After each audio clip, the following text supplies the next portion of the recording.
back to Building Bridges, and we just talked about the spiritual hospital, vision, and mission, and we carry on to mission as well, because we need to focus on how your pastors and leaders need to be thinking. You see, too often we have had it in the church where everybody's given a job, and people look at one another and say, well, that's not my job, but that's your job. Wait a minute, which is true to a degree. The leader is that servant leader, that leader who says, I'm going to lead the charge. Not everybody can do that. However, as we work collectively and in unity, we have to continue to think about team. And team takes us into that whole mentality of church as the hospital, where we have that side door, as we talked about, getting people to the main door, and that main door becoming the main place where people who are disenfranchised, who are outcast, bring them into the church body, into the relationship with God's people, where then God can restore them rather than keeping them out. So let's get back to the job aspect, the team aspect. You see, all the pastors, all the leaders need to say, we, all of us, staff, volunteers, and leaders, pastors, are all in. We are all in this together. And how we, just like 1 Corinthians 12, the eye is not the head, and the head is not the foot, but the foot needs the eye, and the eye needs the head, and also the head needs the hands. We're the hands and feet of Christ. And so this is where we need to continue to encourage and train our people daily, just by modeling it, where we say we're all in and we're all imperfect. We expect imperfect people to come through our doors. We expect imperfect people to work on our team. So how can we then continue to work together to improve our team constantly? For example, when it comes to evaluating workers in our companies or evaluating workers in our organizations, too often we depend on the annual review, the once a year time where we say, boy, this went great, this didn't go so great, here's how to improve. But now wait a minute, what if we were working on this is what's going great, this is what needs to improve every single day? We're always in a constant, fluid place of constant evaluation towards improvement and teamwork. See, that's where we need to head to as we go out to reach out to those who are the outcast and bring them in. Because if we have a unified team, then we have a unified approach to bring people into the spiritual hospital, the church. So, expect imperfect people. Apply recovery principles and the 12 steps of recovery and their biblical comparisons. Now, I'll have a document for you on the Flipgrid interface that we'll have there as you go in. We'll have those documents ready for you to reference and to give to everybody, either digitally or, of course, in hard copy, as you can print them off. But here, I want to emphasize that with recovery principles and also the 12 steps, we as leaders are not immune to the need for recovery. We all need recovery. Not only are we all in on the mission and vision of doing recovery ministry, restorative ministry, becoming truly the church, the spiritual hospital, but we are also people who need the spiritual hospital. I do. Pastor Greg, who's talking about relapse prevention, does. We are all in that place of needing recovery. And so now that you understand the vision, now that you understand the mission, now you understand the passion that we are extending to you. We also want to extend to you the need and also the daily work of the servant leader to work the steps of recovery. Because if we don't, then we get into the unfortunate territory and path of arrogance, giving into temptation, and also where the dark sides or the shadow sides of our lives creep up and get the best of us. So the 12 steps, of course, where we surrender, we admit we're powerless over our addictions and compulsive behaviors, that we need to admit and also acknowledge that God does exist. He still does, because we can get too caught up in our own stinking thinking and that we've got it all under control when we don't. And also, we place everything in the care of God, which is step 3. And step 4, admitting our resentments, looking at our grudges, admitting when we're wrong. as well as then admitting to someone who we trust our wrongs. We all need that someone, that coach, that mentor. I have a coach, Pastor Greg does. We all have our mentors and our coaches. That's how the whole body of Christ works together as well. You can't do it alone. In addition, we also need to go into steps 6 and 7, where we look at asking God to remove our character defects, where we bless rather than curse, where we are giving life rather than promoting death in how we live and how we think, as well as with step 7, asking God to remove our shortcomings so God completes us. And then, of course, making it right with other people, making amends. And then step 10, 11, and 12, where we're giving back and we're constantly reproducing daily the process of recovery, becoming all that we're meant to be in Jesus Christ. Pastor Greg breaks it down more in his sessions, from addiction to what recovery and re-entry is about. Because we're always in that process as pastors and church leaders. On the next slide, we're going to go into the other area of how principles are put into action. Principles. Recovery principles are biblical principles. Biblical principles refer to the church, people that are transformed, that are non-judgmental, and are empowering. You see, Jesus said, I've come to give life, and give life unto the full. As he gives life unto the full, then he's saying to each one of us, don't get bogged down by tradition. Empower others so that they can bless others and empower them. Because too often we get into the unfortunate thing of how policy is over people. We need to look at how people can be over policy. Here's what I mean. The church is people. And as church are people, as Jesus transforms us through the 12 steps of recovery, and also first of all through the scriptures, and then through the steps, then we become non-judgmental. We are a community of non-judgmental people. And that becomes empowering, which leads to resourcing. If we're not judging the outcast, if we're not judging the drunk, if we're not judging the prostitute, then we open the door for the prostitute and the drunk and also the addict, and anyone for that matter, to come out of the street and into the safe place, which is the spiritual hospital.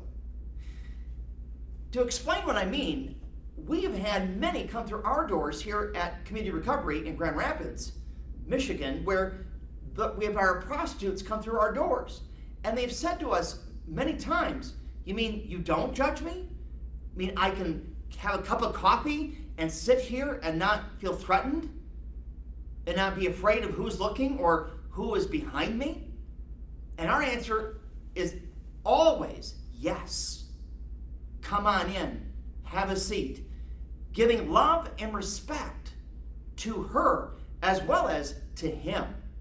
We've had both. And as well as those who have, all forms of oppression. We don't want to be judged. Jesus talked about not judging others. Matthew 7 talks about it. Who are you to judge your neighbor? With a log that's in your face, literal translation, and trying to get the speck out of your brother's eye or your sister's eye. We can't do it. Only God can restore and fix. So God does the recovering process. God does it all. We need to be surrendered to God for him to do the work and to be his hands and feet. Pretense, prejudice, barriers, what of it? What's going on within your camp? If there is any of these things, get rid of it. It's time to think about non-judgmental. It's time to think about inclusivity, allowing others to come in. And also, the question to raise is, maybe you want to stop the tape or the recording here and say, we need to talk about this. What about how has your culture created the barriers? And maybe it's a chance for you to take some time to think about it, discuss it, and come right back. So as you may have stopped the tape or the recording, now we're back.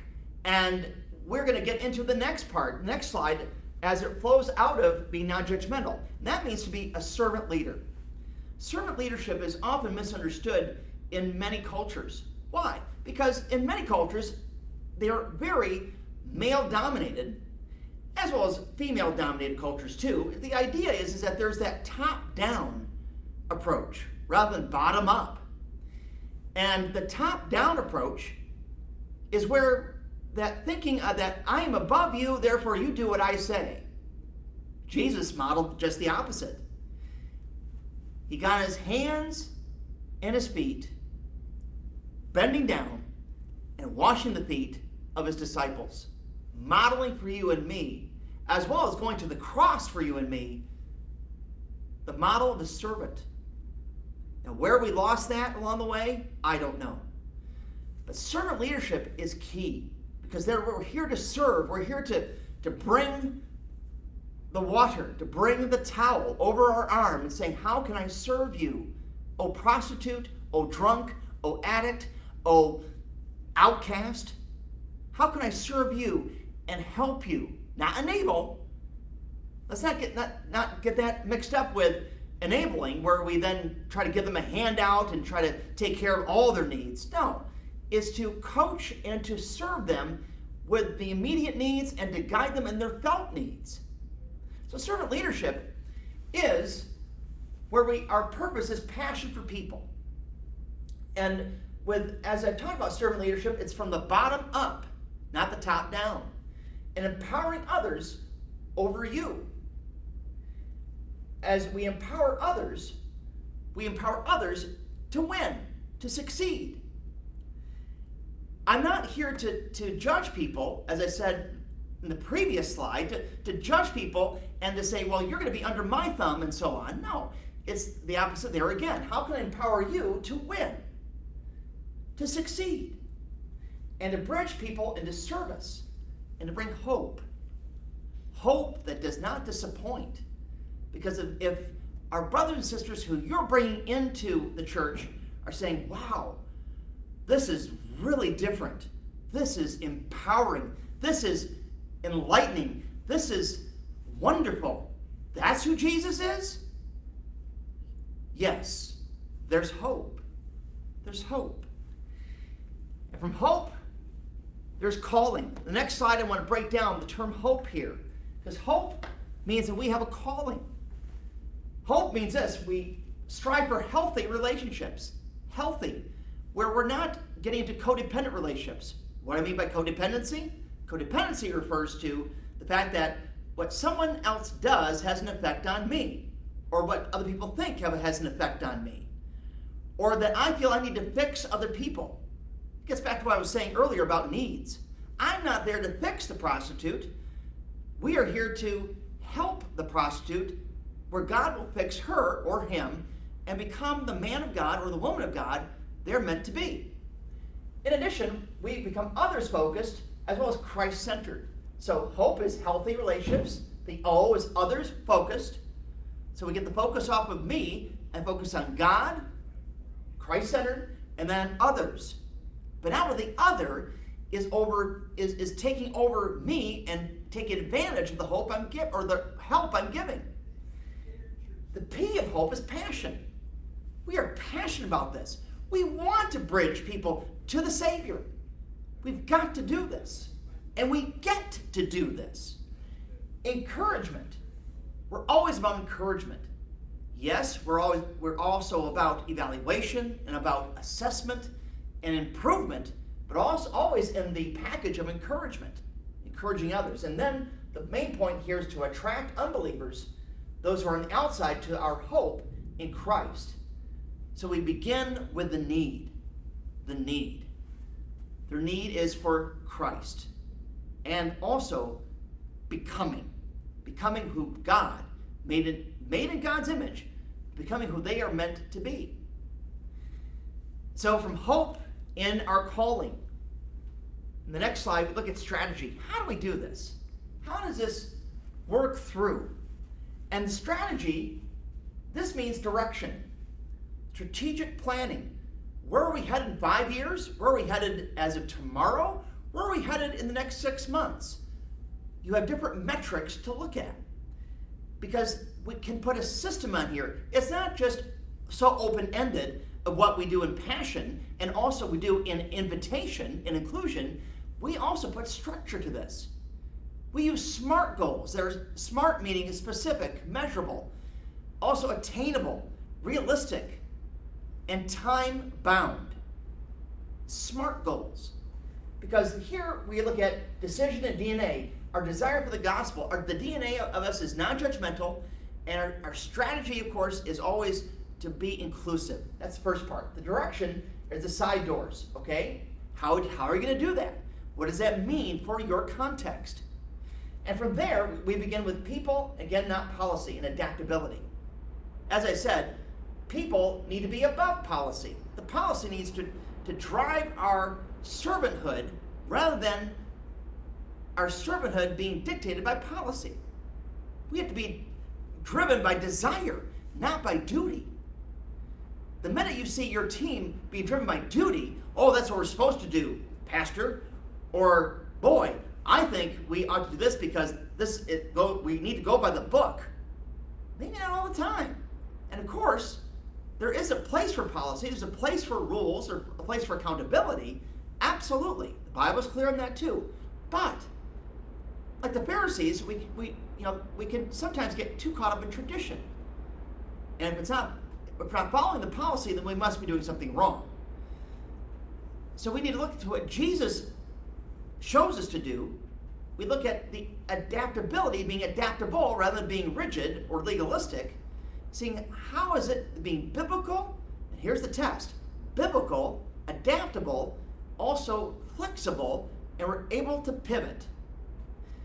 There's an expert in the area of social media who I've been reading lately, and he talks about the whole thing of research and also looking at history and also then looking at pivoting. Looking at the research and also the history of methods that we use, seeing what works, what doesn't, and being able to change on a dime. It's good to be nimble, good to be ready to shift gears. If you're not ready to shift gears, then you might run into more barriers than opportunities. So what are your barriers? What are your opportunities? If nothing is getting in the way, then what have you got to lose by reaching out to those who need Christ, who need the help? It's a matter of the heart. As we always say too here at Community Recovery, we also look at ourselves. How am I the problem? Looking at ourselves all the time, every day. How am I getting in the way? As opposed to how others may get in the way.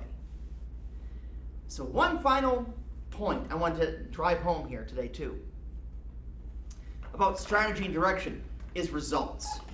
Results. Have you ever been on a committee and the committee is very concerned about the agenda and what we're going to do and so on?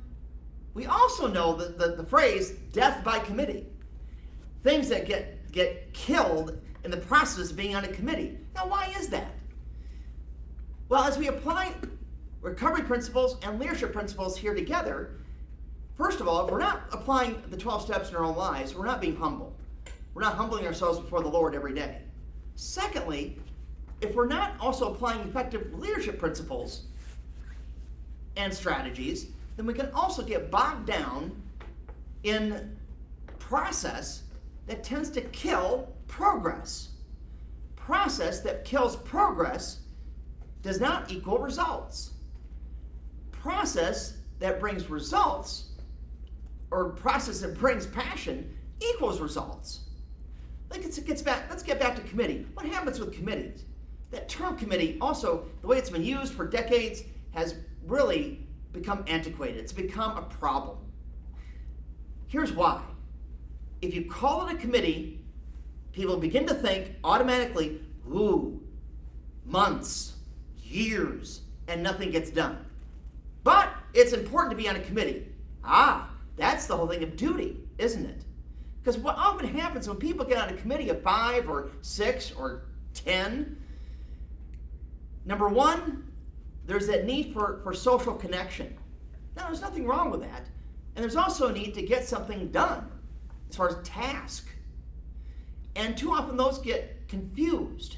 And that's why there's death by committee.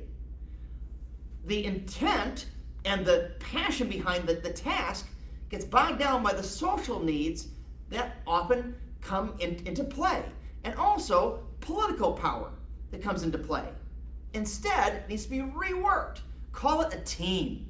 The more you talk about team, the more people begin to understand, oh, I'm a part of a team, like 1 Corinthians 12. I'm part of the body. I'm the eye, he's the head, she's the foot, she's the finger, and we're all working together. Good. And we've got a set of goals. Wonderful. Do you have a strategy of getting there? Absolutely. Is it a task force, a task group, a task team? Yes. Because then we look at passion and therefore process that equals results. And results, of course, takes us into then the next part of understanding people. And so in the next slide that I've got here on the theology of people, I want you to look at specific passages. Genesis 1 verse 1 and Genesis 2. Take some time to study as your team how God created people, what he intended to do in creating people in his image. Genesis 1, 26, 27, let us create mankind in our image. And also how he meant for husbands and wives to be together in families and communities. Then look at Jeremiah 31, Romans 3, all falling short of the glory of God. In Jeremiah 31, God wants to write his law in our hearts. And then Ephesians 2, 1 through 10, God has made us his workmanship. As we apply that to the lives and destinies of people that we're reaching out to, that is big. That is huge. And finally, 1 Corinthians 9, we become all things to all people, so we might therefore save some. So these are the theological applications, the biblical passions that we have as we understand people. How God has intended for us as God's people to reach people who are outside of the family of God. And so I've given you a lot to consider. And God then will bring you to that place of recognizing your passion, recognizing how you're processing what you're out to do, and how to put together the spiritual hospital, being the church, being the team, being the body of Jesus to those who need help to become empowered to be like Jesus themselves. God bless you, and we're going to go right into our third video next.